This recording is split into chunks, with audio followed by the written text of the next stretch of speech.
Avant de commencer l'histoire, dites-nous d'où vous regardez en laissant un commentaire ci-dessous. Si vous appréciez cette vidéo, n'oubliez pas de liker et de vous abonner. Passez une merveilleuse journée. Profitez de l'histoire, tout le monde. New York, penthouse de l'Hôtel Plaza.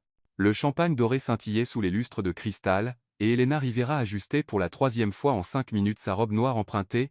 Elle n'avait clairement pas sa place à ce gala de charité, où un simple canapé coûtait plus que son salaire hebdomadaire de journaliste indépendante. « Détends-toi, Elena », murmura Sofia en la tirant par le bras. « Tu es magnifique, et c'est notre chance d'obtenir une interview exclusive avec le PDG de Volkov Enterprises. » Elena leva les yeux au ciel. « Sauf, je ne sais même pas à quoi il ressemble.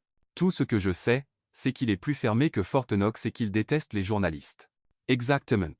Sofia sourit. Imagine le titre. Une journaliste brésilienne perce les défenses du magnat le plus mystérieux du pays. À cet instant, un homme grand, vêtu d'un costume impeccable, à la posture militaire, traversa la salle de bal. Ses cheveux noirs parfaitement alignés, sa mâchoire définie et une expression capable de glacer le feu indiquaient clairement qu'il était quelqu'un d'important. Il était visiblement irrité, parlant au téléphone en anglais avec un accent qu'Elena ne pouvait identifier. « Non, Mikaï, j'ai dit, je ne veux pas de photographe ici. »« Oui, je sais que c'est pour la charité. » Mais Elena n'entendit pas la suite. Son attention fut captée par un groupe de mondaines qui chuchotaient avec malveillance en observant une jeune fille, visiblement mal à l'aise, renverser du champagne sur son propre sac. « Regardez ça », dit une blonde aux ongles rouges. « Qui a amené cette créature ici ? Elle ne sait même pas tenir un verre. » La jeune fille, qui ne devait pas avoir plus de 10 à 9 ans, était rouge de honte, essayant de nettoyer le désastre avec des serviettes en papier. Elena sentit son sang bouillir. Elle avait grandi en étant la marginale dans une école privée où elle étudiait grâce à une bourse, et elle connaissait bien ce regard de supériorité. « Excusez-moi », dit Elena en s'approchant du groupe. « Je pense que vous confondez charité et cruauté. » La blonde se tourna avec un sourire venimeux. « Désolée, ma chère, mais qui êtes-vous ? Quelqu'un qui n'a pas besoin d'humilier des enfants pour se sentir important. »« Des enfants ?» La femme éclata d'un rire strident. « Elle est assez grande pour savoir qu'elle n'a rien à faire ici. Et vous êtes assez grande pour avoir des manières. » Mais visiblement, ça n'a pas fonctionné. Tout le groupe se tourna vers Elena, qui sentit toutes les conversations autour d'eux s'arrêter, y compris celle de l'homme mystérieux au téléphone. « Comment osez-vous » s'exclama une autre mondaine. « Savez-vous à qui vous parlez ? À quelqu'un qui a désespérément besoin d'un meilleur passe-temps, » répondit Elena en passant un bras protecteur autour de la jeune fille. « Viens, ma chérie. Allons trouver des gens qui méritent notre compagnie. » Mais la blonde n'avait pas fini. Typique des nouveaux riches. Je parie qu'elle n'a même pas sa propre invitation. Elena s'arrêta. C'était allé trop loin. Vous savez quoi ? Dit-elle en se retournant lentement. Vous avez raison. Je n'appartiens pas à ce monde de plastique et de futilité. Mais au moins, j'ai quelque chose que votre argent ne pourra jamais acheter. Et qu'est-ce que c'est ? La décence. La femme blêmit. Vous n'avez aucune idée de qui je suis. Mon mari. Votre mari ? Elena fit 2 pas en avant. Va me poursuivre en justice pour avoir mon propre avis ? C'est alors qu'elle sentit une présence imposante derrière elle. Une voix grave avec un léger accent britannique trancha l'air comme une lame. « Y a-t-il un problème ici ?» Elena se retourna et croisa les yeux les plus pénétrants qu'elle ait jamais vus, gris vert, comme la mer avant une tempête.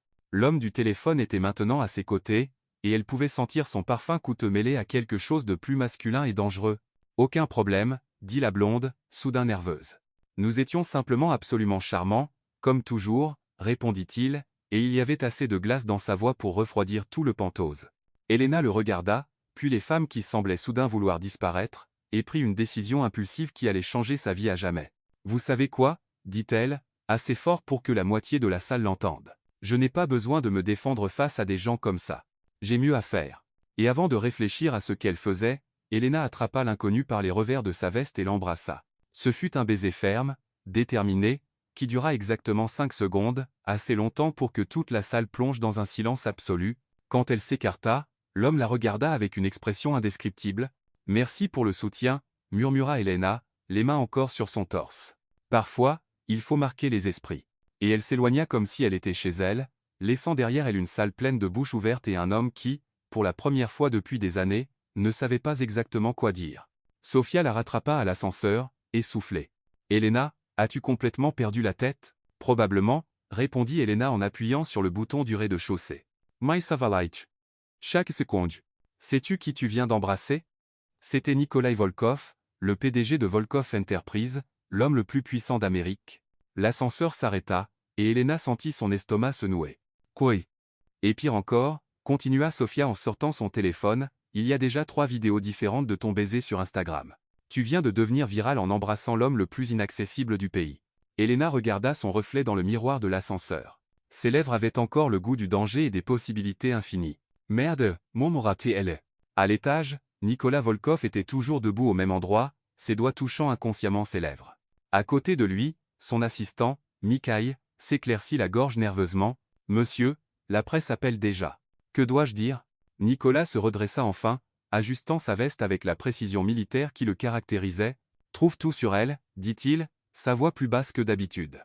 Nom, adresse, passé, famille, tout. Monsieur ?» Mikhaïl hésita. Nicolas se tourna vers son assistant, et pour la première fois depuis des années, il y avait quelque chose qui pouvait être pris pour un sourire sur ses lèvres. « Annule mon agenda pour demain. J'ai une journaliste à rencontrer. » Appartement d'Elena, Brooklyn, New York. Elena se réveilla au son de son téléphone, bourdonnant comme un frelon en colère.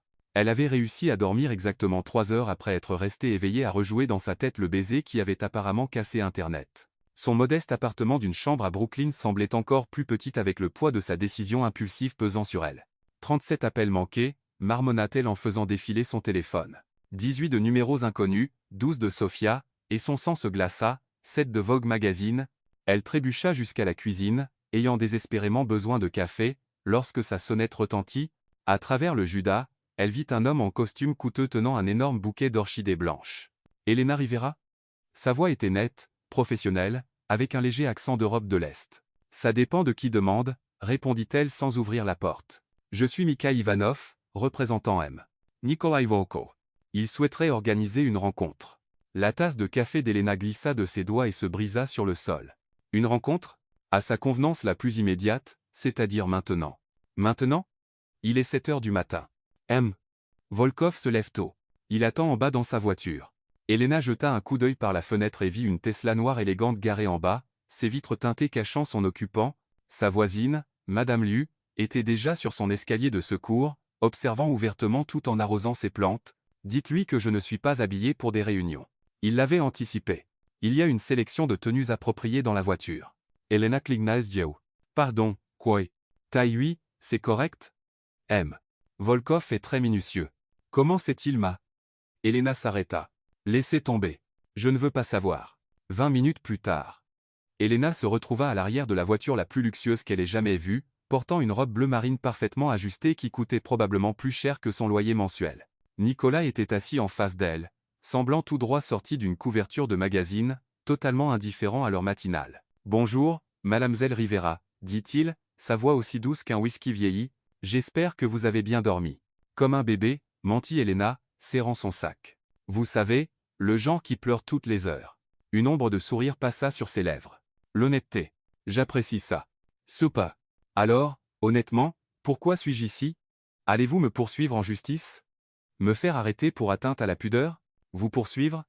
Nikolai se pencha légèrement en avant, et Elena sentit à nouveau son parfum.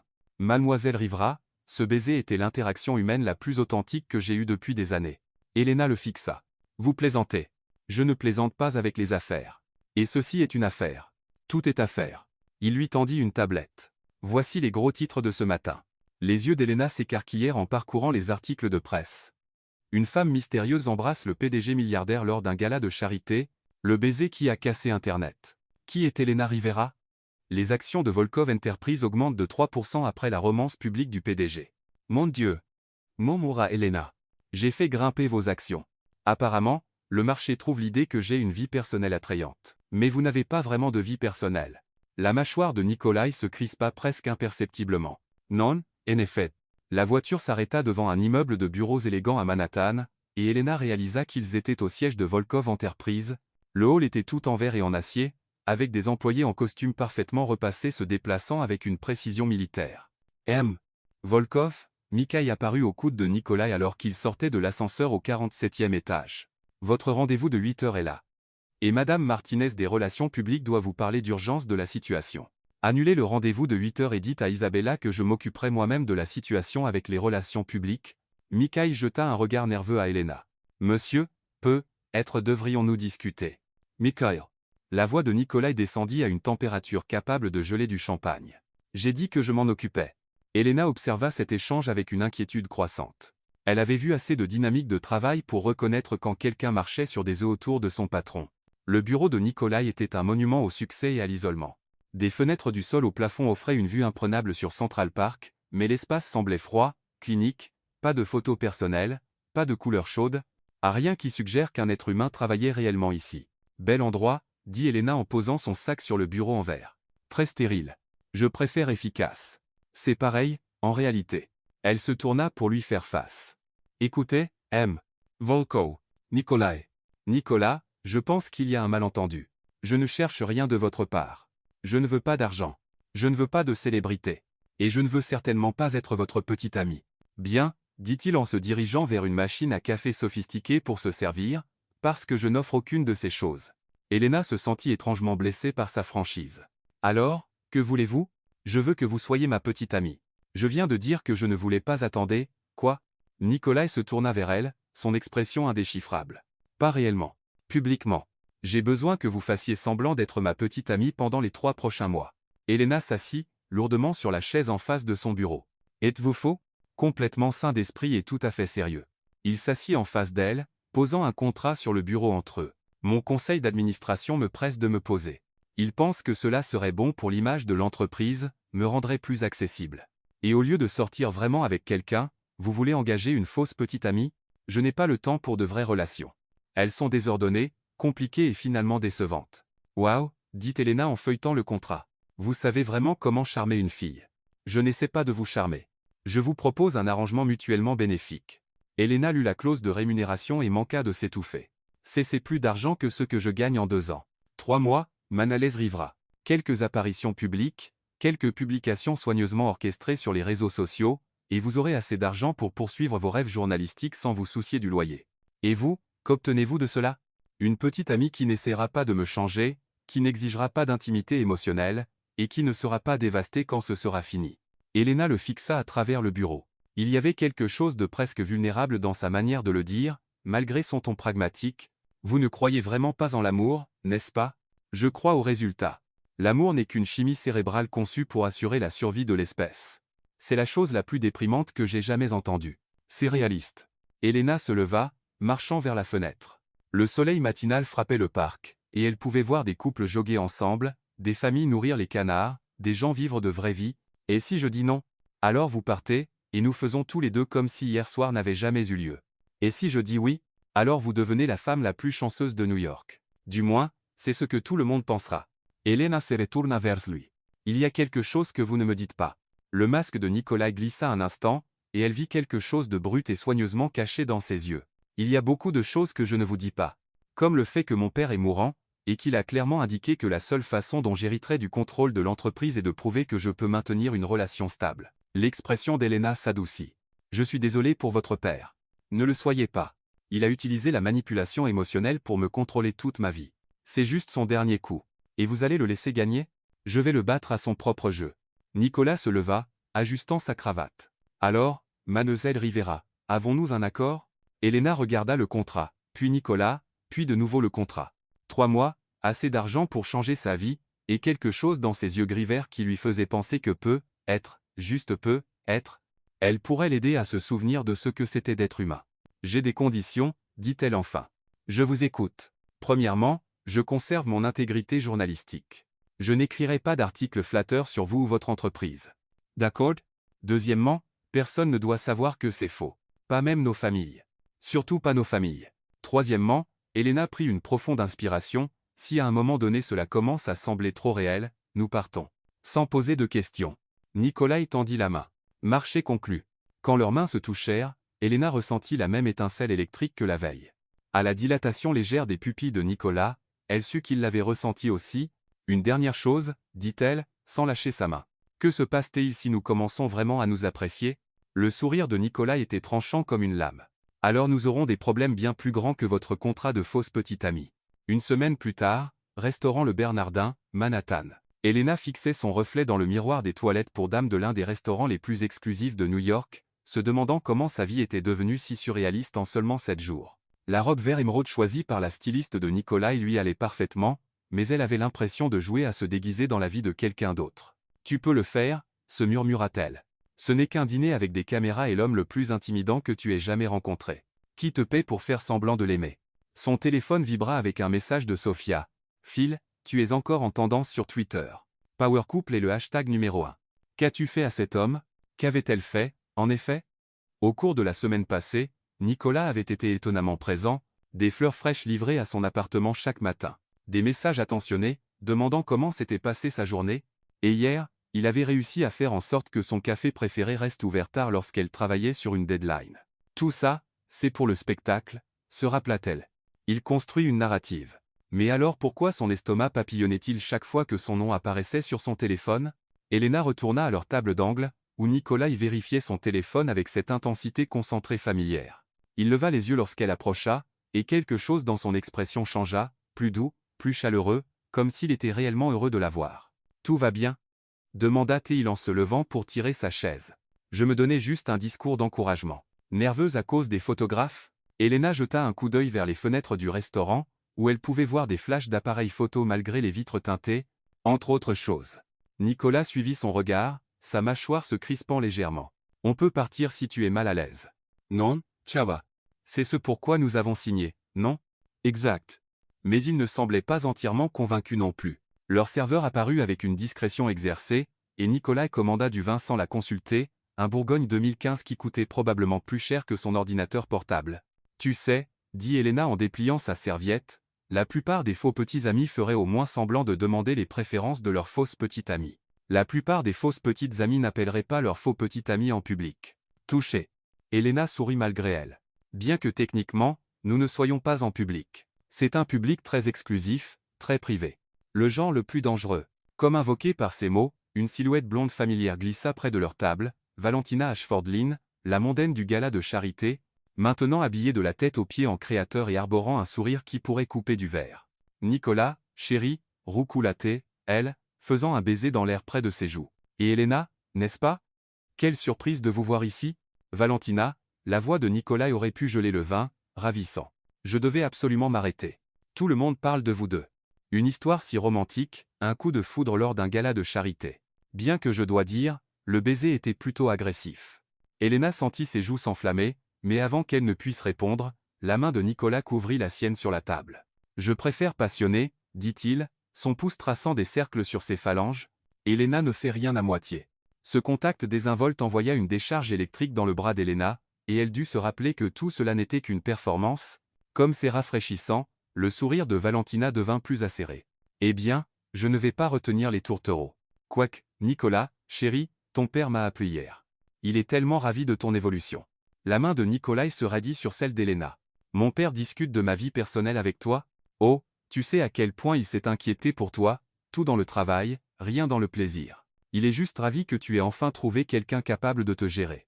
Elena serra la main de Nicolas, sentant la tension qui émanait de lui. En fait, je trouve Nicolas très facile à gérer. Tout est dans le fait de savoir sur quels boutons appuyer. Elle regarda directement Nicolas en disant cela et fut récompensée par quelque chose qui semblait être un véritable amusement dans ses yeux. En effet, dit Valentina, manquant clairement le sous-entendu. Eh bien, profitez de votre dîner. Je suis sûr que nous verrons beaucoup plus de vous, Elena. Alors qu'elle s'éloignait avec grâce, les épaules de Nicolas se détendirent légèrement. Une amie à toi? Demanda Elena. Amie de la famille. Le genre qu'on hérite et dont on ne peut jamais se débarrasser. Ah, comme une maladie génétique, mais avec de meilleurs bijoux, Nicolas rit, un rire authentique, véritable, qui transforma tout son visage. Plusieurs têtes se tournèrent aux tables voisines, comme s'ils n'avaient jamais entendu ce son auparavant. Ai-je dit quelque chose de drôle? Demanda Elena. Tu as une manière très unique de voir le monde. C'est une façon de PDG de dire bizarre? C'est une façon de Nicolas de dire rafraîchissant. Leurs entrées arrivèrent, et Elena observa la manière précise dont Nicolas y mangeait, chaque mouvement contrôlé, efficace, comme s'il avait été entraîné à transformer même un repas en réunion d'affaires. « Puis-je te poser une question ?» dit-elle. « Vas-y. Quand as-tu fait quelque chose pour la dernière fois juste parce que tu en avais envie? Pas parce que c'était bon pour les affaires ou attendu de toi, mais juste parce que ça te rendait heureux ?» Nicolas s'arrêta. Sa fourchette à mi-chemin de sa bouche. C'est une question très personnelle pour une fausse relation. Peut être, mais je suis curieuse. Tu me payes pour faire semblant de m'intéresser à toi. Le moins que tu puisses faire, c'est me donner quelque chose de réel avec quoi travailler. Il posa sa fourchette, réfléchissant. J'ai acheté une moto l'année dernière, une Ducati Panigale. Elle n'a aucun but pratique, coûte une fortune à entretenir, et ma compagnie d'assurance pense que je suis fou. Tu la conduis? Tous les dimanches matins à 6 heures. Je prends l'autoroute jusqu'à Bermontan, et pendant environ 3 heures, je ne suis ni PDG, ni héritier, ni l'attente de qui que ce soit. Yesuishus temoy. Elena sentit quelque chose se déplacer dans sa poitrine. Ce n'est pas ce que je m'attendais à ce que tu dises. Qu'attendais-tu? Quelque chose sur l'achat d'un vin rare ou la commande d'une œuvre d'art. Destrux deriche. Déçu? Intrigué. Elena se penchanawant. Emmène-moi avec toi un jour. Les yeux de Nicolas s'élargirent légèrement. Sur la moto? Pourquoi pas? À moins que tu penses que ta fausse petite amie ne peut pas gérer. Il ne s'agit pas de gérer.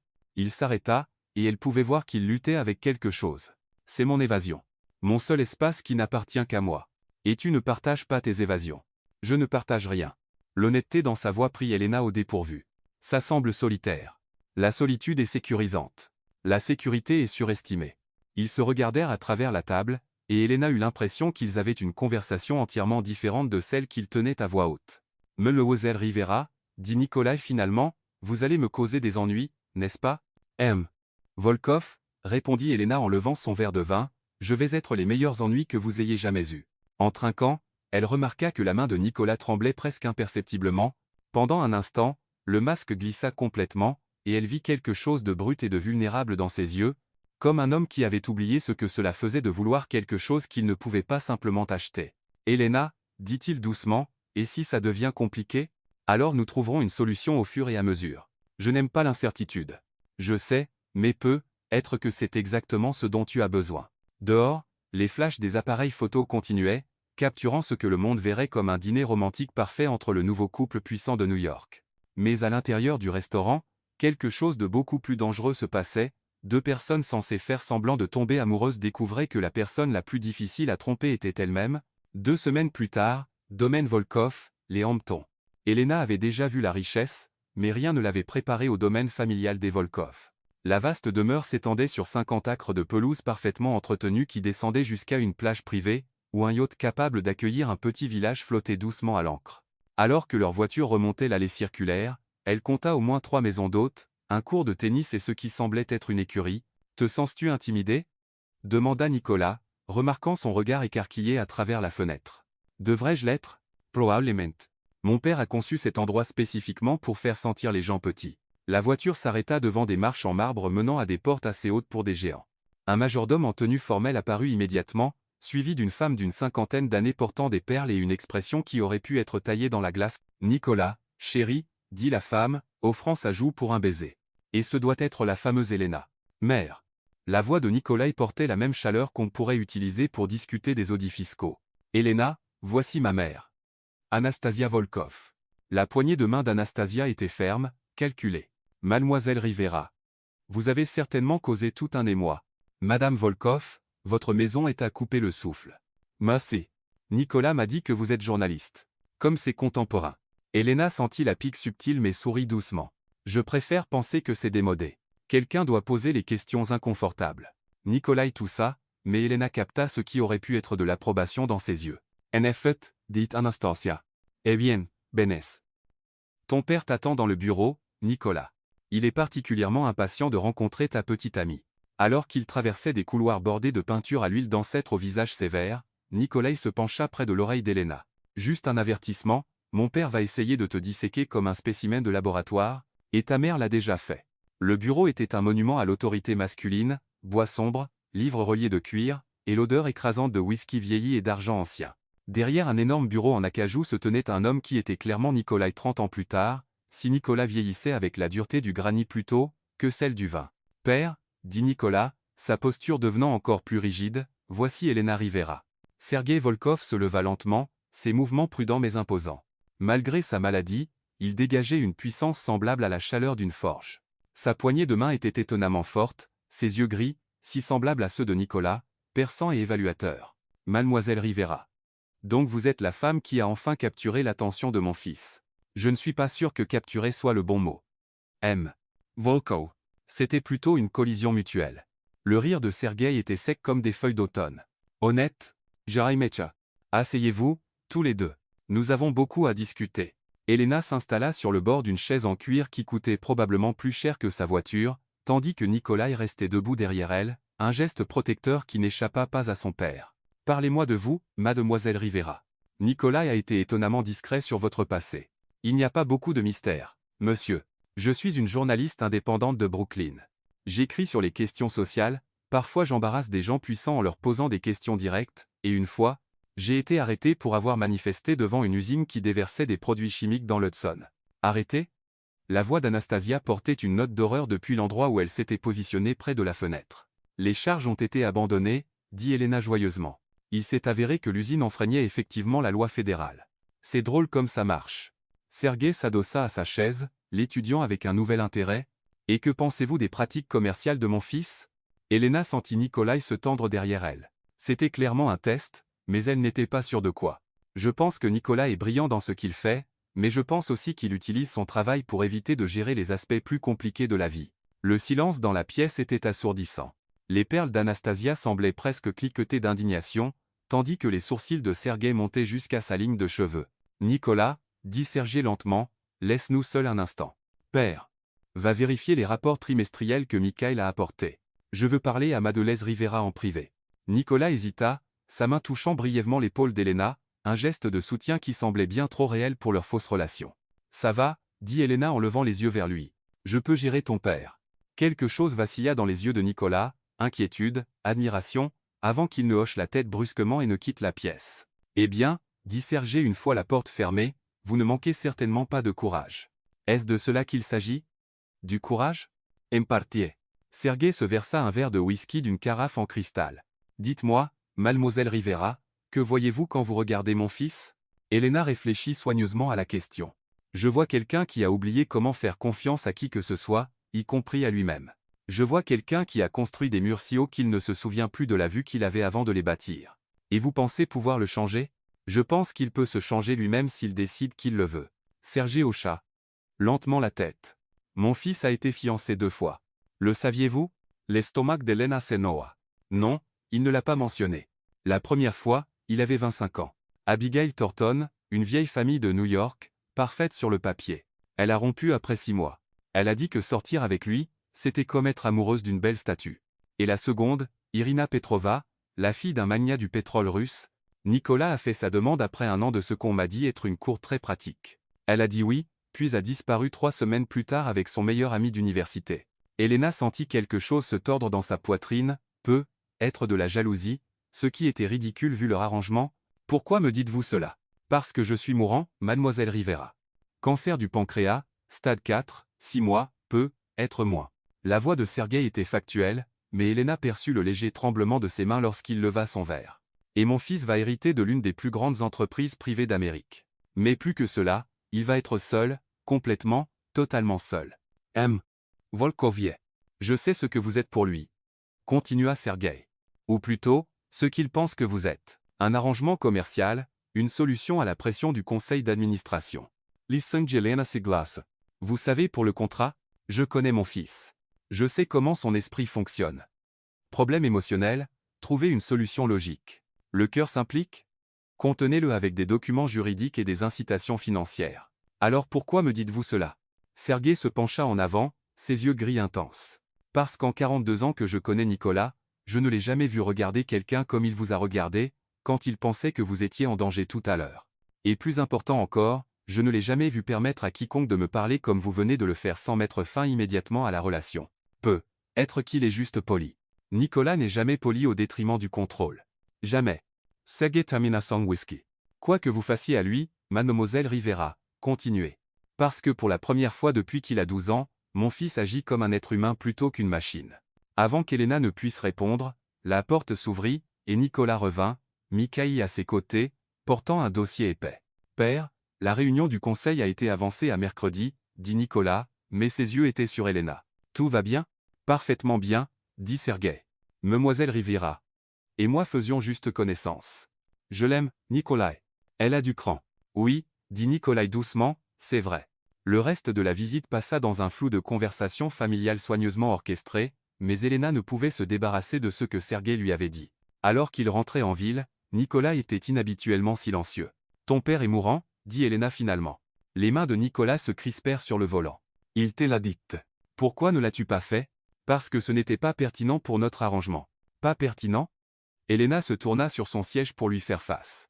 Nicolas, ton père est mourant, et il utilise ton héritage pour te manipuler dans une relation.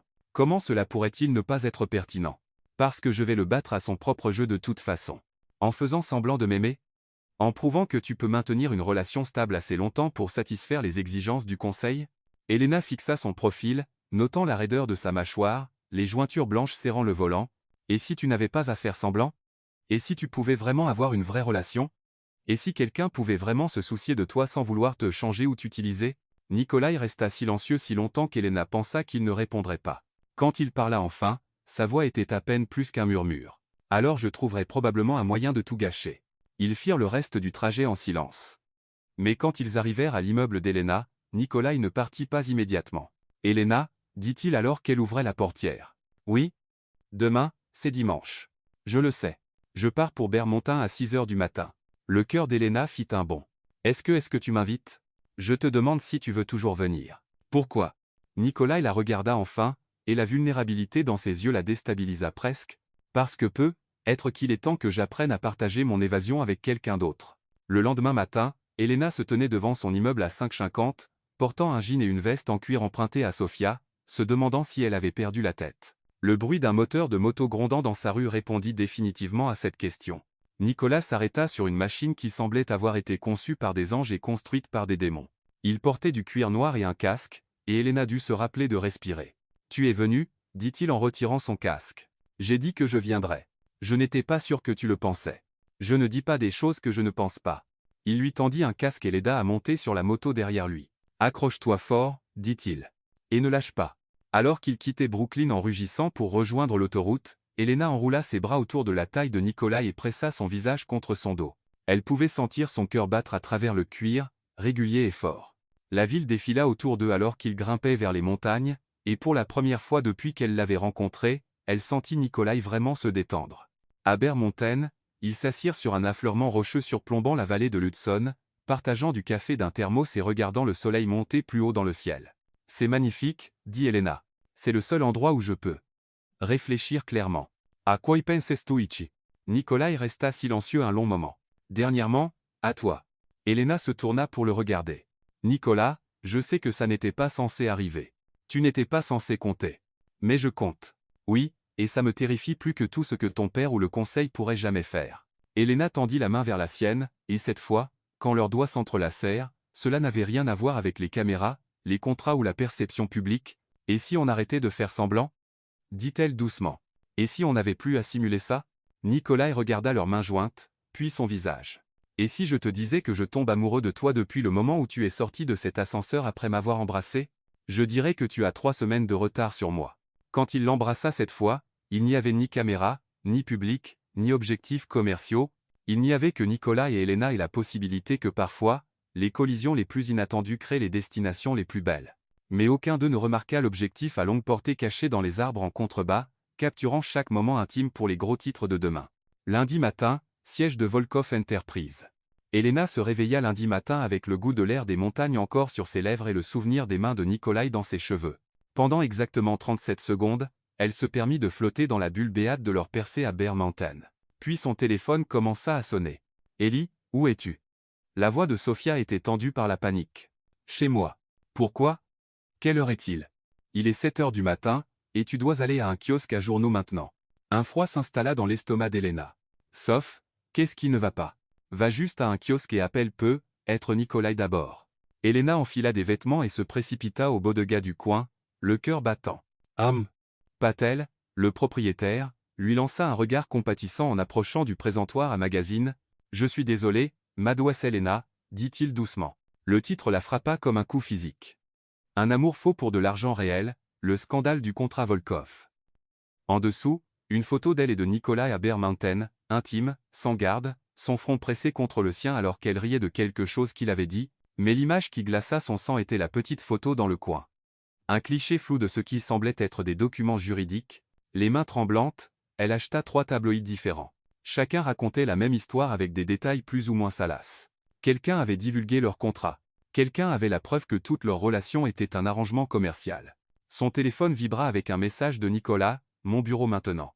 Le trajet jusqu'à Manhattan ressemblait à traverser un gant. Des camionnettes de presse bordaient la rue devant Volkov Enterprise, et Elena pouvait voir des reporters avec des caméras attendant comme des vautours. Elle utilisa l'entrée du parking souterrain, mais même là, un photographe réussit à prendre un cliché d'elle sortant de l'ascenseur, pâle et secouée. Le bureau de Nikolai ressemblait à une salle de guerre.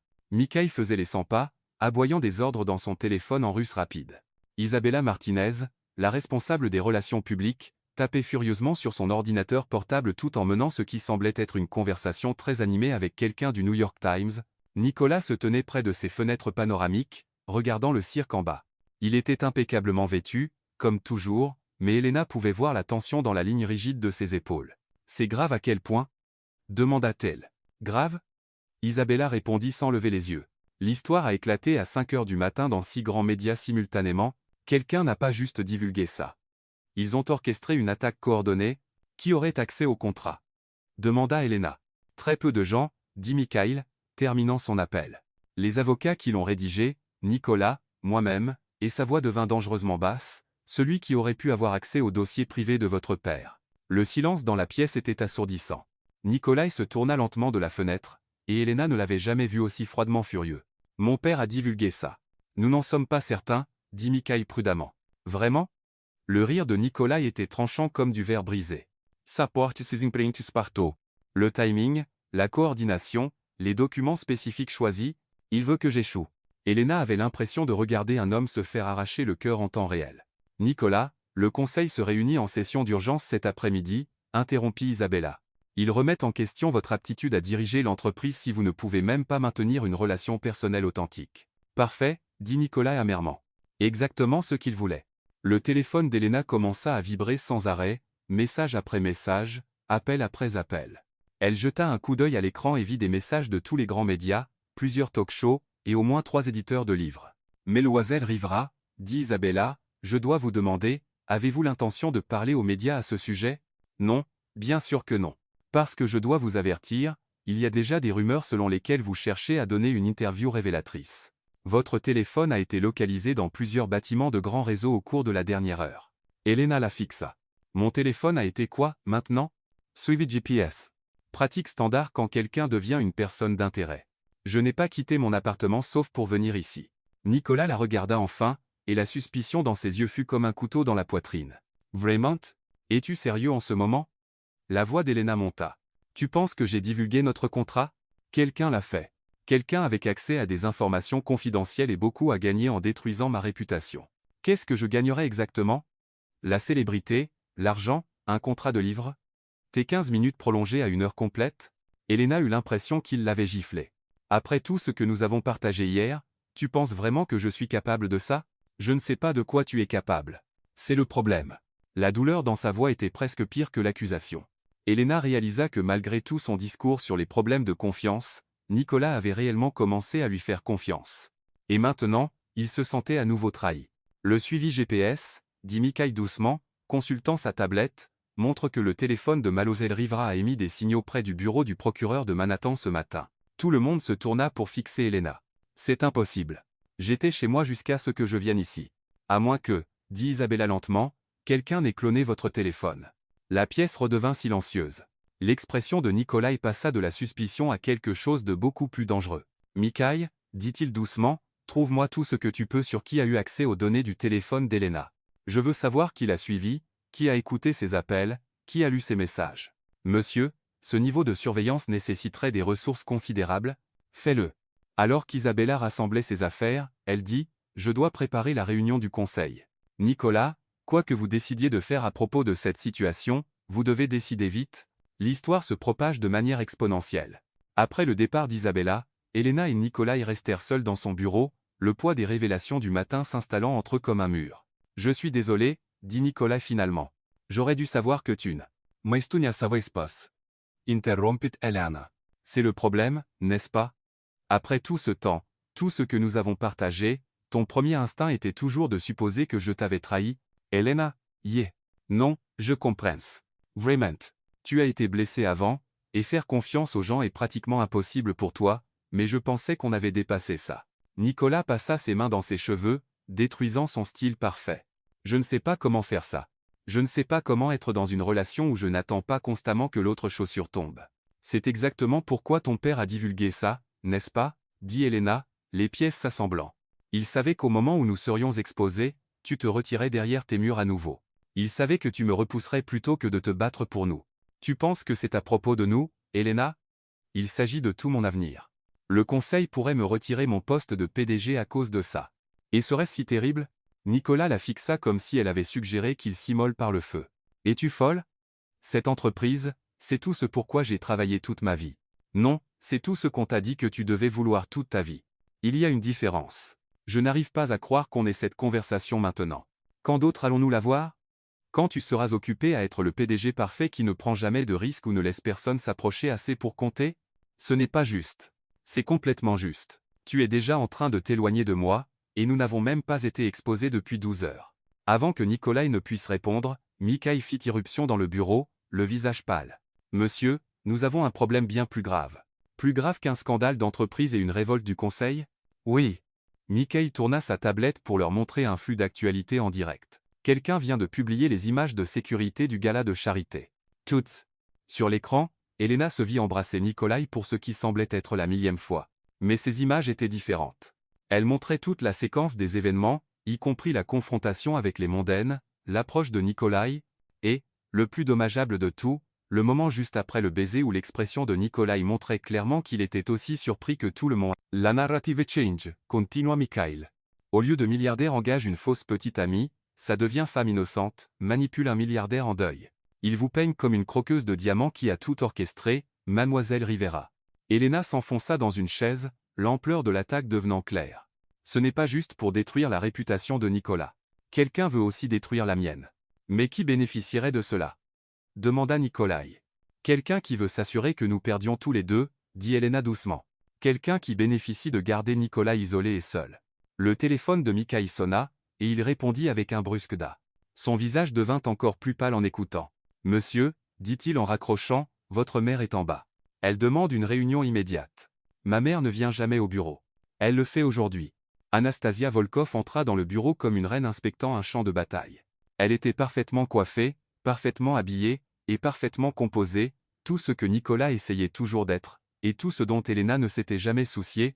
Nicolas, chéri, dit-elle en embrassant sa joue. Mellele Rivera. L'acknowledgement était glacial. Mère, si tu es ici pour te réjouir. Je suis ici parce que ton père a des douleurs thoraciques et demande à te voir, Nikolai Serrai dit. C'est grave? Assez grave pour que les médecins veuillent le transférer en soins intensifs, mais il refuse d'y aller tant qu'il n'aura pas parlé à vous deux. Elena sentit le sang se retirer de son visage. Nous deux?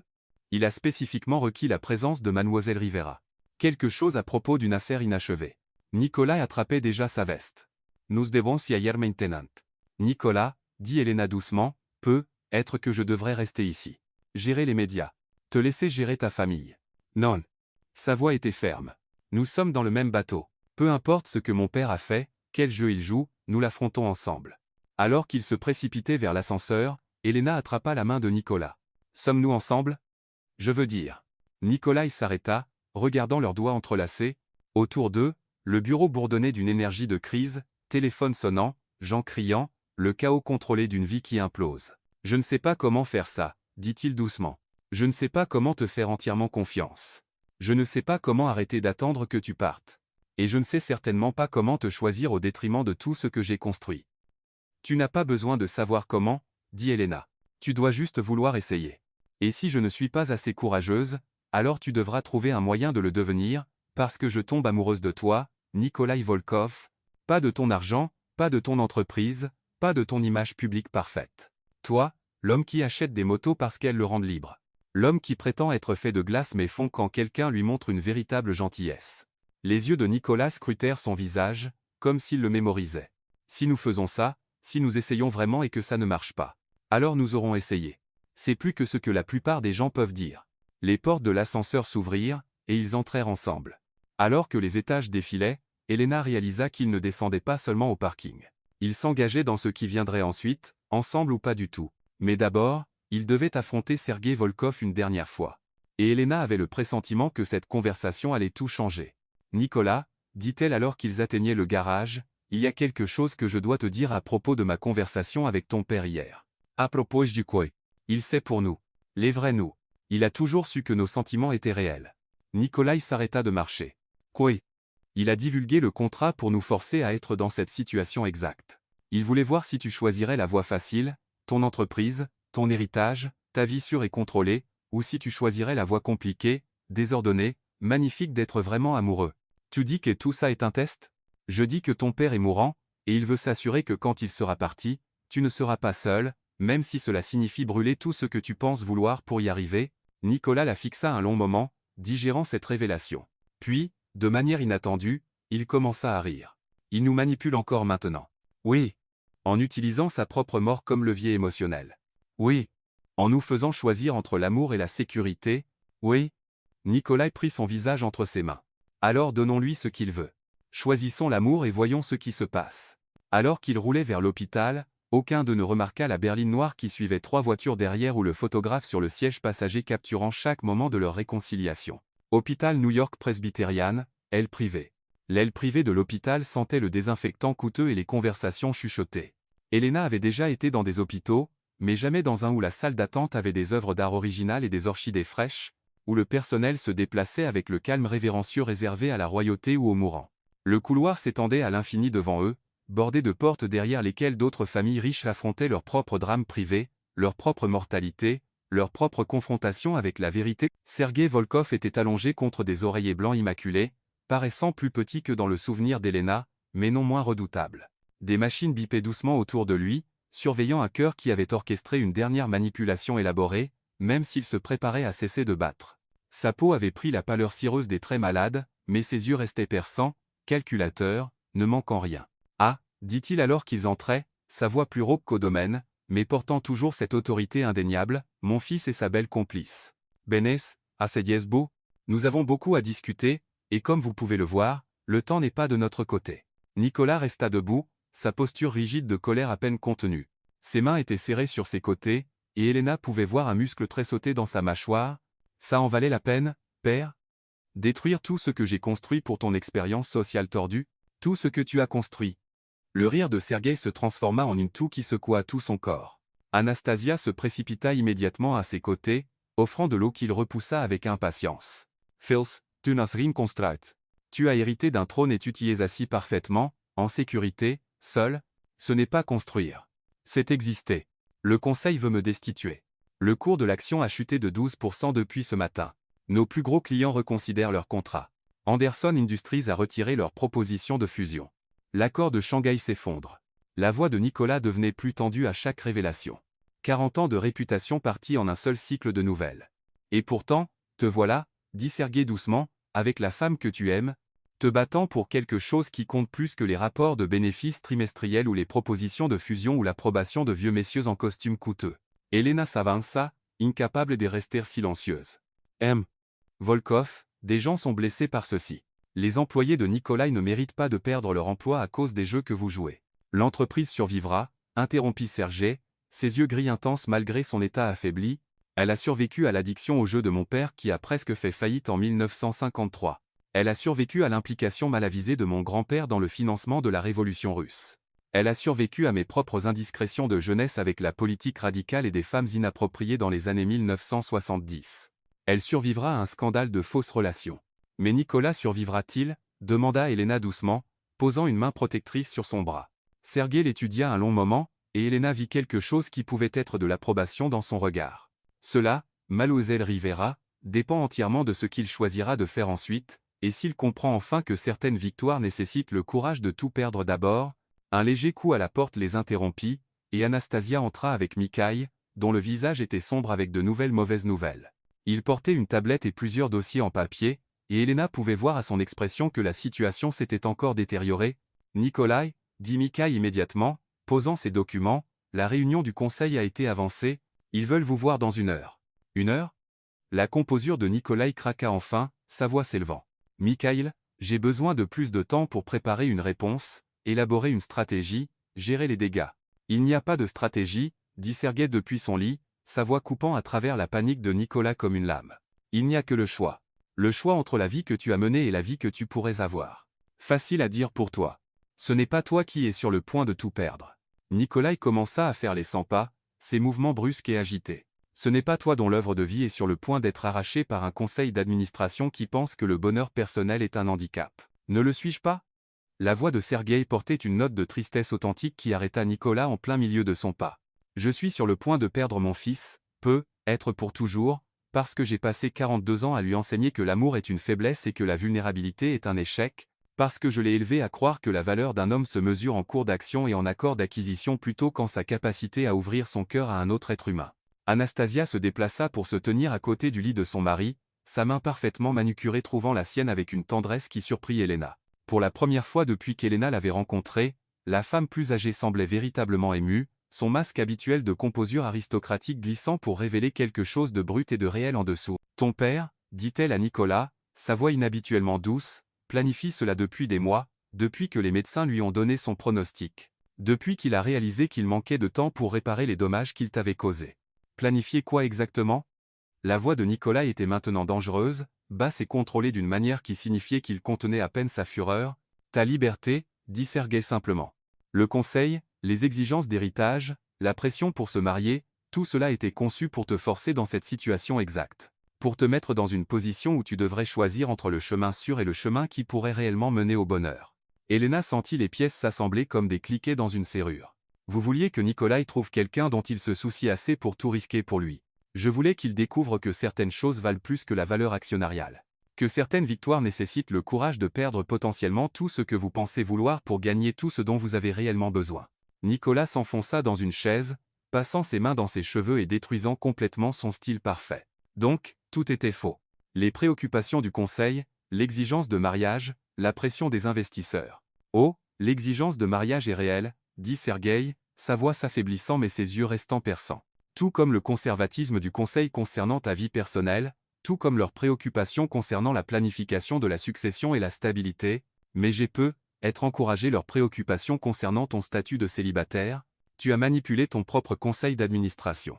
J'ai être mentionné lors de plusieurs conversations informelles au cours de l'année passée qu'un homme incapable de maintenir une relation personnelle pourrait manquer de l'intelligence émotionnelle requise pour le leadership d'entreprise moderne. J'ai être partagé des recherches sur la corrélation entre la stabilité familiale et les performances commerciales. J'ai être semé des graines de doute sur ta préparation à reprendre l'héritage familial.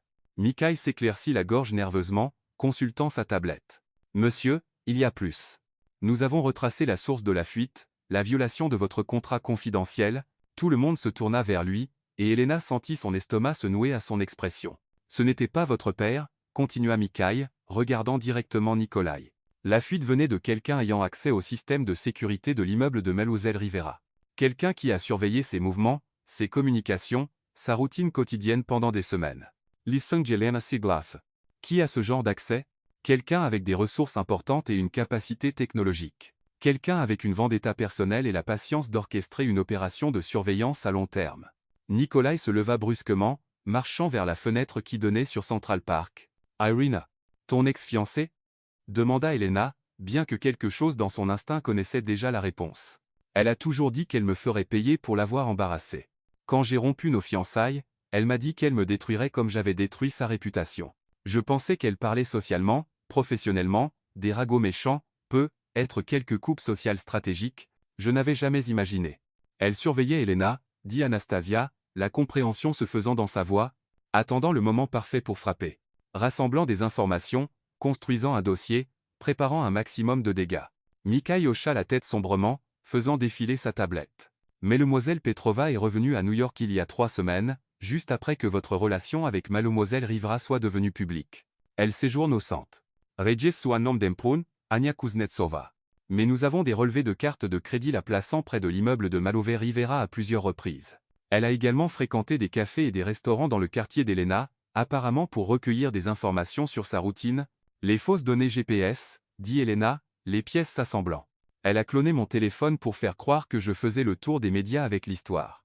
C'est plus sophistiqué que ça, continua Mikhaïl, ouvrant d'autres fichiers. Elle a fourni des informations soigneusement élaborées aux médias pendant des semaines, se positionnant comme une ancienne amante préoccupée essayant de protéger Nikolai d'une croqueuse de diamants manipulatrice. Elle est la source anonyme dans au moins 6 grands articles sur votre relation.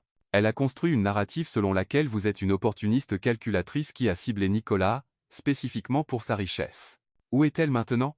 La voix de Nicolas était dangereusement calme, le genre de fureur contrôlée qu'Elena avait appris signifiait qu'il était à son plus concentré et dangereux.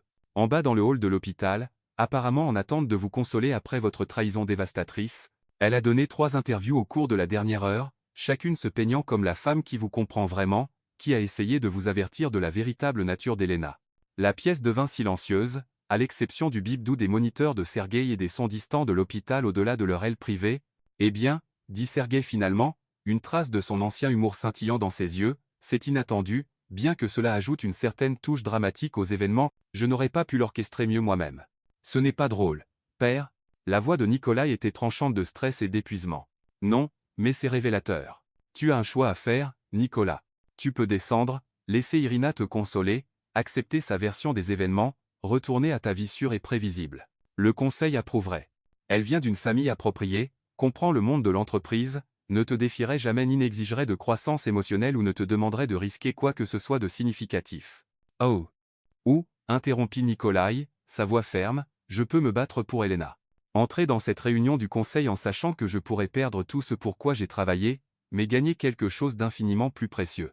Je peux choisir la réalité désordonnée, compliquée, magnifique de l'amour plutôt que la sécurité stérile d'une vie vécue entièrement dans les attentes des autres. Elena se leva brusquement, sa chaise raclant le sol. Non. Tout le monde la regarda, surpris par la fermeté dans sa voix.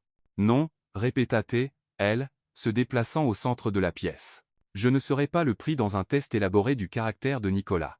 Je ne serai pas la chose qu'il doit choisir au détriment de sa carrière, et je ne serai pas la raison pour laquelle il perd son héritage, son entreprise ou l'œuvre de sa vie. Elena, commença Nikolai, mais elle leva la main. Je suis sérieuse.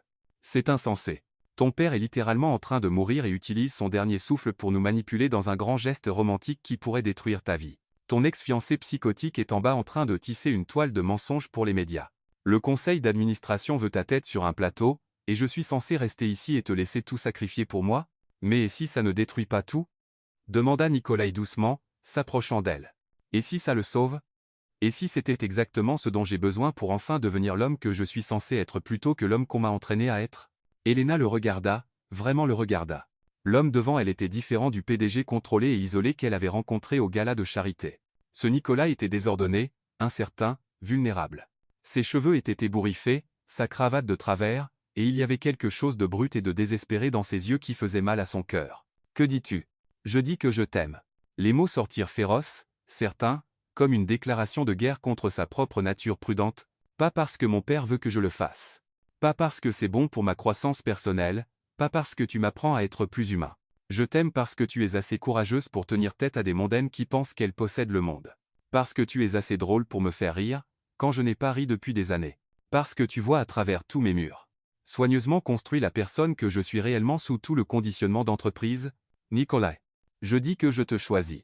Entreprise, héritage, approbation du conseil, l'ex familial, rien de tout cela ne compte si je ne t'ai pas. Rien de tout cela n'a de sens si je vais juste passer le reste de ma vie à prétendre être quelqu'un que je ne suis pas, entouré de gens qui ne me connaissent pas vraiment ou ne se soucient pas de moi, au-delà de ce que je peux faire pour eux. Mais la réunion du conseil, ta carrière, tout ce pour quoi tu as travaillé, peut aller droit au diable. Le sourire de Nicolas était féroce, libre, plus authentique que n'importe quelle expression qu'elle avait vue de lui. Kills me destituent. Je créerai ma propre entreprise. J'écrirai des articles indépendants avec toi sur la corruption d'entreprise et la justice sociale. J'enseignerai l'éthique des affaires dans un collège communautaire.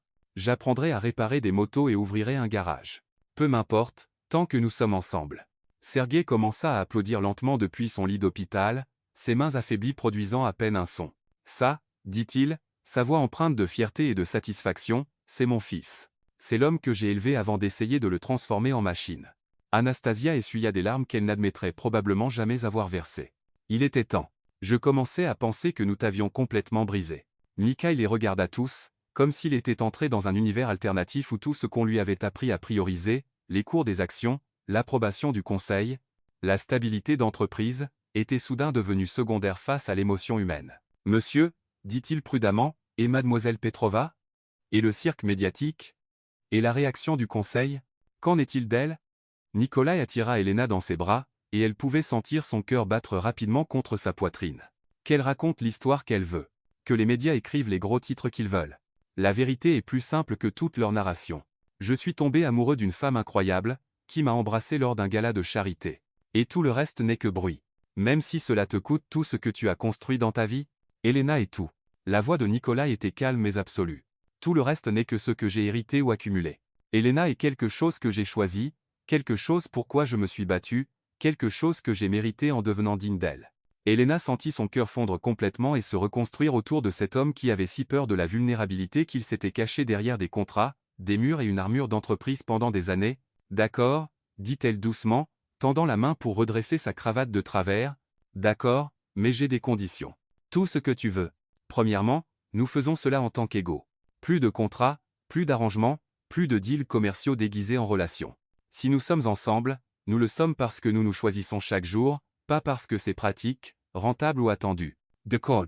Deuxièmement, nous affrontons ce qui vient ensuite en équipe. Réunion du conseil, cirque médiatique, ex-fiancée vengeresse, drames familiaux, scandales d'entreprise, nous gérons cela ensemble. Plus question de me protéger de ton monde ou de m'exclure quand les choses se compliquent. D'accord. Troisièmement, Elena sourit, une partie de son espièglerie naturelle revenant, tu m'emmènes à nouveau sur cette moto bientôt, et cette fois, je veux apprendre à la conduire moi-même. Marché conclu. Nicolas embrassa son front, puis son nez, puis ses lèvres. Autre chose? Juste une dernière chose. Elena regarda Sergueï, qui les observait avec un mélange de satisfaction et d'épuisement dans les yeux.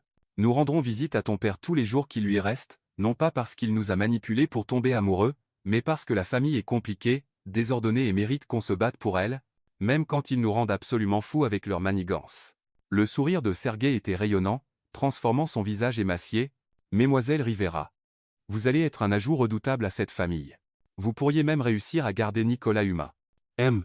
Volkov, je pense que vous devriez savoir que je vais probablement passer les prochaines années à être furieuse contre vous pour ce stratagème élaboré, même si ça a fonctionné. Je n'en attends pas moins.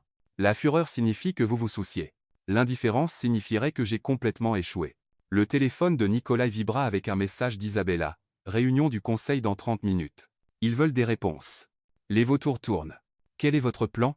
Il est temps d'y aller, dit-il, mais il souriait comme un homme se préparant à partir au combat, enfin prêt à se battre. Que vas-tu leur dire? Demanda Elena alors qu'ils rassemblaient leurs affaires. La vérité. Que je suis tombé amoureux. Que c'est réel. Que je choisis mon bonheur personnel plutôt que leur niveau de confort. Et que tout conseil ayant un problème avec le fait que leur PDG soit authentiquement humain peut se trouver un nouveau PDG. C'est soit très courageux, soit très stupide. Avec toi, je suis prêt à risquer l'un ou l'autre.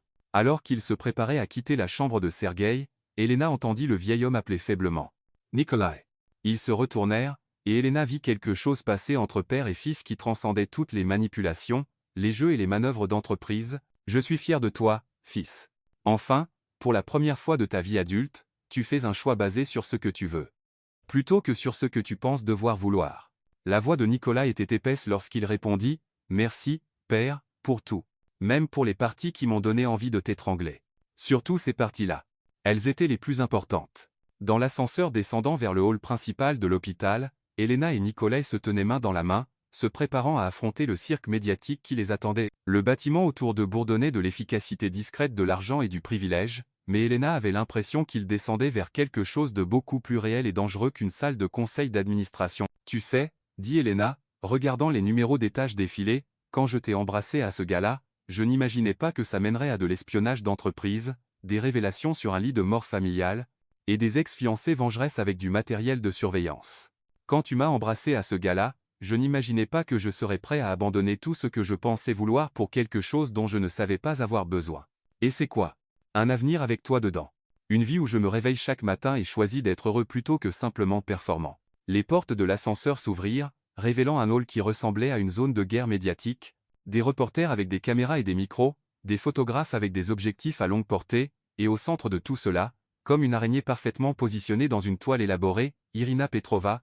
Elle était magnifique, Elena devait l'admettre, grande, blonde, impeccablement habillée d'une manière qui suggérait à la fois le deuil et la disponibilité. Elle était entourée de reporters, tamponnant ses yeux avec un mouchoir tout en parlant à voix basse, inquiète, de l'état émotionnel de Nicolas et de ses craintes pour son bien-être. « Eh bien, » dit Elena, serrant la main de Nicolas, « c'est parti. Ensemble. Ensemble. » Ils sortirent de l'ascenseur et plongèrent dans le chaos, les flashs explosant autour d'eux comme de petits soleils. Les questions fusèrent immédiatement, un barrage d'accusations et de demandes. M. Volkov, est-il vrai que votre relation était complètement fabriquée? Elena, combien avez-vous été payé pour faire semblant de l'aimer? Nicolas, un commentaire sur les allégations de mademoiselle Petrova? Mais Nikolai ne s'arrêta pas, n'hésita pas, ne ralentit même pas. Il marcha droit à travers la foule vers Irina, la main d'Elena fermement dans la sienne, son expression calme et déterminée. Irina, dit-il lorsqu'ils l'atteignirent, sa voix portant clairement à travers le chaos, j'ai entendu dire que tu avais quelque chose à dire sur ma relation. Elle se tourna vers lui avec une grâce étudiée, son expression parfaitement calibrée pour suggérer une dignité blessée et un attachement persistant. Nicolas, chéri, j'ai été tellement inquiète pour toi. Cette situation, ce n'est pas toi d'être manipulé si publiquement.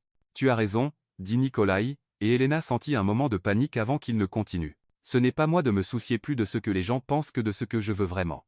Ce n'est pas moi de choisir le bonheur plutôt que la réputation. Ce n'est pas moi de tomber amoureux de quelqu'un d'assez courageux pour me remettre à ma place. La parfaite composure d'Irina vacilla. Chérie, tu ne penses pas clairement.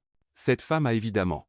Cette femme, interrompit Nicolas, sa voix portant l'autorité qui en faisait l'un des négociateurs les plus redoutés de New York, est la meilleure chose qui me soit jamais arrivée, et si tu as un problème avec ça, tu es libre de le discuter avec mes avocats pendant qu'ils déposent des plaintes pour harcèlement contre toi pour la surveillance illégale et l'espionnage d'entreprise que tu as conduit. La foule de reporters devint silencieuse, sentant que l'histoire changeait en temps réel. Espionnage d'entreprise? Cria l'un d'eux. Mademoiselle Petrova a effectué une surveillance illégale d'Elena pendant des semaines, dit Nikolai, sa voix claire et audible. Elle a cloné son téléphone, piraté le système de sécurité de son immeuble, et fourni de fausses informations aux médias pour tenter de détruire nos deux réputations. Tout cela, m'a-t-on dit, constitue plusieurs crimes. Le visage d'Irina blêmit. Tu ne peux rien prouver de tout ça.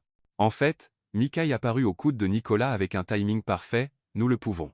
Nous avons des preuves numériques, des images de sécurité, et des relevés financiers de tes activités de surveillance. La division des crimes informatiques du FBI est très intéressée à te parler, mais nous avons une histoire, dit Irina désespérément, son masque glissant complètement. Nous allions nous marier. Je te connais mieux que quiconque. Tu connaissais la personne que je prétendais être, dit Nicolas, et sa voix était soudain plus douce, presque triste. Mais tu n'as jamais voulu connaître la personne que je suis vraiment. Elena, si. C'est la différence. Il se tourna vers la foule de reporters, tenant toujours la main d'Elena. J'ai une déclaration, dit-il, et le hall devint complètement silencieux. Elena Rivera et moi sommes entrés dans ce qui était initialement un arrangement commercial. Cet arrangement est devenu de vrais sentiments, qui sont devenus de l'amour, qui est devenu la chose la plus importante de ma vie. Si cela fait de moi un inapte à diriger une entreprise, alors je travaille clairement pour la mauvaise entreprise. Démissionnez-vous? Cria quelqu'un. Je choisis l'amour plutôt que la peur, répondit Nicolas. Tout le reste n'est que détail. Et sur ce, il guida Elena à travers la foule et hors de l'hôpital, laissant derrière eux un hall rempli de reporters réécrivant frénétiquement leurs histoires, et une ex-fiancée, très pâle soudain, très intéressée à parler à son avocat. 3 heures plus tard, salle du conseil de Volkov Enterprise. La salle du conseil au 47e étage n'avait jamais semblé aussi intimidante. 12 des leaders commerciaux les plus puissants de New York étaient assis autour d'une table en acajou qui aurait pu servir de piste d'atterrissage, leurs expressions allant de la désapprobation à l'hostilité ouverte. Nicolas était assis en bout de table. Elena à ses côtés, tous deux portant encore les vêtements qu'ils avaient enfilés ce matin avant que le monde n'explose autour d'eux. En face d'eux, les membres du conseil semblaient assister à un enterrement, ce qui, supposa Elena, était être le cas, l'enterrement de la carrière de Nicolas. Nikolai, dit Eleanor Whitmore, la présidente du conseil et une femme qui intimidait les PDG depuis avant la naissance de Nikolai, je pense que nous savons tous pourquoi nous sommes ici. Je suppose que c'est à propos de ma vie personnelle et de son impact imaginaire sur les performances de l'entreprise. Imaginaire? Frederick Young, le membre le plus ancien du conseil, se pencha en avant. Notre cours de l'action a chuté de 15% depuis ce matin. 3 de nos principaux clients ont exprimé des inquiétudes sur la stabilité et le leadership. La fusion de Singapour est en attente en attendant un examen plus approfondi de notre gouvernance d'entreprise. Et tout cela, dit Nicolas calmement, est basé sur la fausse narrative que ma relation avec Elena était une fraude élaborée conçue pour vous manipuler, vous et nos investisseurs. Ne l'était-elle pas? La voix d'Eleanor était tranchante. Ça a commencé comme un arrangement commercial, dit Elena, prenant la parole pour la première fois depuis leur entrée dans la salle. Nicolas avait besoin de satisfaire vos exigences pour une vie personnelle stable, et j'avais besoin de sécurité financière pour poursuivre ma carrière de journaliste. Mais les arrangements commerciaux n'impliquent généralement pas de tomber amoureux l'un de l'autre. Mesdemoiselles Rivera, dit Frédéric, vous êtes à peine une partie objective dans cette discussion. Vous avez raison. Je suis complètement biaisée. Je suis amoureuse de votre PDG, et je pense qu'il est brillant dans ce qu'il fait. Mais je pense aussi que vous laissez tous votre inconfort face à l'authenticité émotionnelle obscurcir votre jugement sur ses capacités professionnelles. Eleanor haussa un sourcil. Authenticité émotionnelle? Nicolas a passé toute sa vie adulte à être exactement ce que vous vouliez qu'il soit, continua Elena, sentant la présence supportive de Nicolas à ses côtés. Contrôlé, prévisible, émotionnellement indisponible. Qu'est-ce que ça vous a rapporté? Un PDG qui fait des choix sûrs, évite les risques, et traite l'innovation comme un gros mot. Voyez-vous, commença Frédéric, mais Elena était lancée. J'ai vu les métriques de performance de l'entreprise pour les 5 dernières années. Une croissance stable, oui, mais une innovation minimale. Vous avez manqué des opportunités dans les technologies durables, l'investissement à impact social, et les marchés émergents. Parce que votre leadership était trop averse au risque pour poursuivre quoi que ce soit qui pourrait menacer les projections trimestrielles. Ce sont des décisions commerciales complexes prises par un homme qui avait peur de risquer quoi que ce soit qui pourrait menacer son image soigneusement contrôlée. Mais le Nicolas qui est tombé amoureux de moi, celui qui est prêt à risquer son héritage pour quelque chose en quoi il croit, c'est l'homme qui pourrait réellement transformer cette entreprise en quelque chose de révolutionnaire. La salle resta silencieuse, les membres du conseil ne s'attendant clairement pas à une défense basée sur la croissance émotionnelle de Nicolas se traduisant en innovation commerciale. De plus, dit Nicolas, reprenant le fil d'Elena, j'aimerais proposer quelques changements à la direction stratégique de l'entreprise. Des changements que l'ancien moi n'aurait jamais eu le courage de suggérer. Il se leva et se dirigea vers l'écran de présentation, affichant un diaporama que Mikaï avait apparemment préparé, des partenariats technologiques durables avec des nations en développement. Un fonds de responsabilité sociale d'entreprise qui consacre 10% des profits à des causes environnementales et de justice sociale. Un programme de protection des lanceurs d'alerte pour les employés qui signalent des pratiques contraires à l'éthique et une restructuration complète de la composition de notre conseil pour inclure des membres de moins de 40 ans et au moins 50% de femmes. Eleanor s'adossa à sa chaise. Vous proposez de révolutionner toute l'entreprise. Je propose de la rendre pertinente pour les 50 prochaines années au lieu des 5 prochains trimestres. Et vous pensez que votre transformation personnelle vous qualifie pour mener de tels changements? Je pense que ma volonté de tout risquer pour ce en quoi je crois prouve que je suis enfin prêt à être le leader dont cette entreprise a besoin plutôt que le leader dont vous avez été satisfait. Frédéric remua ses papiers nerveusement. Nicolas, ce sont des propositions radicales. Les actionnaires aimeront le potentiel de croissance à long terme, interrompit Elena. J'ai fait mes recherches. Les entreprises avec des politiques environnementales et sociales solides surpassent les entreprises traditionnelles de 25% en moyenne sur des périodes de 10 ans. Vous avez fait des recherches, le ton d'Eleanor était sceptique. Je suis journaliste. La recherche, c'est ce que je fais. Elena sortit sa propre tablette.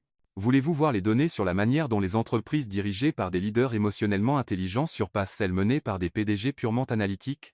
Ou les statistiques sur les taux d'innovation dans les entreprises qui embrassent la prise de risque par rapport à celles qui privilégient la stabilité avant tout? Pendant l'heure suivante, Elena et Nicolas y présentèrent une vision de Volkov Enterprise audacieuse, innovante, et totalement différente de tout ce que l'entreprise avait jamais tenté. Ils parlèrent de partenariats avec des ONG environnementales, d'investissements dans des startups de technologie propre, et d'une culture d'entreprise qui privilégiait l'éthique et l'impact social aux côtés des profits. Quand ils eurent fini, la salle resta silencieuse pendant un long moment. C'est commença Eleanor, puis s'arrêta. Insensé? Suggéra Nicolas. Inspiré, terminaté, elle, surprenant tout le monde. Complètement insensé, mais inspiré. Frédéric se pencha en avant. Vous pensez vraiment pouvoir y arriver? Je pense que la version de moi qui avait peur de risquer quoi que ce soit n'aurait jamais même essayé, dit Nicolas. Mais la version de moi qui a appris à faire confiance à ses instincts et à s'entourer de personnes qui le défient, cette version pourrait réellement réussir. Eleanor regarda autour de la table ses collègues du conseil, une sorte de communication silencieuse passant entre eux. Nicolas, dit-elle finalement, nous allons vous donner 6 mois. 6 mois pour prouver que votre nouvelle approche peut fonctionner sans détruire tout ce que nous avons construit. Et si ça ne fonctionne pas, eh bien, nous accepterons votre démission et trouverons quelqu'un de mieux adapté pour gérer une entreprise traditionnelle. Nicolas se leva, tendant la main à Eleanor. Marché conclu. Alors qu'il serrait la main, Elena sentit quelque chose changer dans la pièce. Ces gens ne comprenaient peu, être pas l'amour ou la croissance émotionnelle, mais ils reconnaissaient la vision et le courage quand ils les voyaient. Une dernière chose, dit Frédéric alors qu'il se préparait à partir. Male Rivera. Elena se retourna. Nous aimerions vous offrir un poste, responsable des communications d'entreprise et de l'impact social. Si vous allez faire partie de la vie de Nicolas, autant faire partie de la transformation de l'entreprise. Elena regarda Nikolai, qui souriait comme un homme venant de découvrir qu'il pouvait voler. Je vais y réfléchir, dit-elle. Mais j'ai quelques conditions concernant l'indépendance éditoriale et la liberté d'investigation. Nous n'en attendions pas moins, dit Eleanor avec une pointe d'ironie. 6 mois plus tard, Bear Mountain. Elena ajusta son casque et enjamba l'arrière de la moto de Nikolai. Ils avaient fait ce voyage tous les dimanches depuis ce jour chaotique à l'hôpital, et c'était devenu leur tradition, une façon de commencer chaque semaine avec de la perspective et l'un l'autre. Mais aujourd'hui était différent. Aujourd'hui, ils fêtaient. Prête ? Demanda Nicolas, sa voix étouffée par son casque. Toujours. Ils rugirent sur l'autoroute de la montagne, passant l'endroit où ils avaient d'abord admis que leurs sentiments étaient réels, passant le lieu où un photographe les avait capturés dans un moment sans garde qui changerait tout, passant le belvédère où ils avaient pris la décision de se battre l'un pour l'autre, peu importe le coût. Au sommet, ils s'assirent sur leur affleurement habituel, partageant du café d'un thermos et le silence confortable de 2 personnes qui avaient appris à se faire entièrement confiance. Des regrets ? Demanda Elena, comme elle le faisait chaque semaine. À propos de quitter Volkov Enterprise, de lancer notre propre cabinet de conseil, de la manipulation de mon père ? Nicolas réfléchit, regardant la vallée de l'Hudson, pas un seul. Le conseil avait finalement voté pour destituer Nicolas de son poste de PDG après 3 mois, non pas parce que ses innovations ne fonctionnaient pas, mais parce qu'ils avaient décidé qu'ils préféraient la prévisibilité d'un leadership traditionnel. La réponse de Nicolas avait été de les remercier pour le package de départ et de lancer immédiatement sa propre entreprise spécialisée dans la transformation d'affaires durables. Elena l'avait rejoint, apportant ses compétences d'investigation et son expérience en justice sociale pour aider les entreprises à naviguer dans le monde complexe des pratiques commerciales éthiques. Leur premier client avait été une start-up d'énergie renouvelable ayant besoin d'aide pour scaler ses opérations. Leur 10e client avait été Volkov Enterprise, désormais en difficulté sous un leadership traditionnel et ayant désespérément besoin des approches innovantes qu'ils avaient rejetées. « J'ai quelque chose pour toi », dit Nicolas, sortant une petite boîte en velours de sa poche de veste. Le souffle d'Elena se coupa. « Nicolas, ce n'est pas ce que tu penses. Je veux dire, ce n'est pas une bague de fiançailles. Nous l'avons déjà fait il y a 3 mois quand tu m'as demandé en mariage à cet endroit précis. » Elena rit, se souvenant de ce matin où elle s'était tellement frustrée par ses planifications prudentes et son évaluation des risques qu'elle avait fini par lui demander de l'épouser elle-même. « C'est une bague de promesse, dit-il, ouvrant la boîte pour révéler un simple anneau en argent avec une petite inscription à l'intérieur, partenaire dans le crime. Une promesse que quelles que soient les aventures dans lesquelles nous nous retrouvons, fausses relations, vraies relations, scandales d'entreprise, drames familiaux, ex-fiancée vengeresse, révolte du conseil, start-up, nous les affrontons ensemble. » Elena glissa la bague à sa main droite, où elle capta la lumière du matin, partenaire dans le crime. Partenaire dans tout. Sergei était décédé paisiblement dans son sommeil 2 mois après leur confrontation à l'hôpital, mais pas avant d'avoir vu l'annonce des fiançailles de Nikolai et Elena dans le Times. Ses funérailles avaient été suivies par la moitié de l'élite de Manhattan, et tous les employés de la nouvelle entreprise de Nicolas. Dans son testament, il leur avait laissé la maison dans les Hamptons et une lettre exprimant sa satisfaction face aux résultats de sa dernière manipulation. Irina Petrova avait été arrêtée pour espionnage d'entreprise et condamnée à 2 ans de probation et de service communautaire. Elle avait disparu à Moscou, mais pas avant que les médias n'aient complètement détruit sa réputation pour avoir orchestré une telle tromperie élaborée. Alors qu'ils se préparaient à redescendre la montagne, le téléphone d'Elena vibra avec un message de leur dernier client. Une histoire majeure éclate sur la corruption dans les prix pharmaceutiques. Voulez-vous enquêter ensemble tout en aidant notre client à développer des alternatives éthiques ? Elena montra le message à Nicolas, qui sourit. Prête pour une autre aventure, partenaire ? Avec toi ? Toujours. Ils remontèrent sur la moto et rugirent vers la ville, vers l'histoire qui attendait d'être découverte, vers leur petite, mais croissante entreprise qui prouvait lentement que les affaires pouvaient être à la fois rentables et éthiques, vers un avenir rempli de possibilités qu'ils étaient assez courageux pour explorer ensemble. Derrière eux, la montagne se dressait, éternelle et immuable, en témoin de la transformation de 2 personnes qui avaient appris que la chose la plus dangereuse que vous puissiez faire est d'ouvrir votre cœur à quelqu'un qui pourrait réellement le mériter. Et que parfois, les victoires les plus belles sont celles qui exigent de perdre tout ce que vous pensiez vouloir pour gagner tout ce dont vous avez réellement besoin. Fin.